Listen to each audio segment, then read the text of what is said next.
عباد الله، فبإصلاح ذات البين تتم وحدة الأمة ويقوى تماسكها وتصفو النفوس ويؤلف الله بين القلوب، وبه يدفع الله عنها شر الافتراق والنزاع والتفكك وما ينتابها من الفتور، وبه تكون الأمة كالبنيان المرصوص والجسد الواحد إذا اشتكى منه عضو تداعى له سائر الجسد بالسهر والحمى.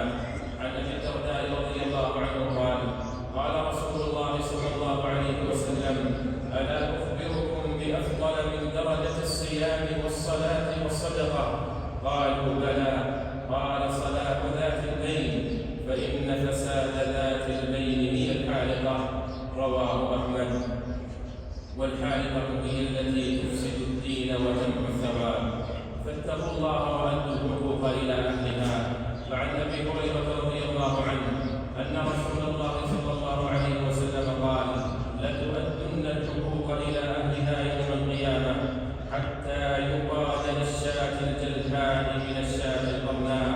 رواه مسلم. فحاسبوا أنفسكم عباد الله قبل أن تحاسبوا، وأبرئوا ذممكم قبل الموت، وتحللوا من أصحاب الحقوق، وردوا المظالم إلى أهلها، وآتوا كل ذي حق حقه، ولا يجرمنكم شنآن قوم على ألا تعدلوا، اعدلوا هو أقرب للتقوى.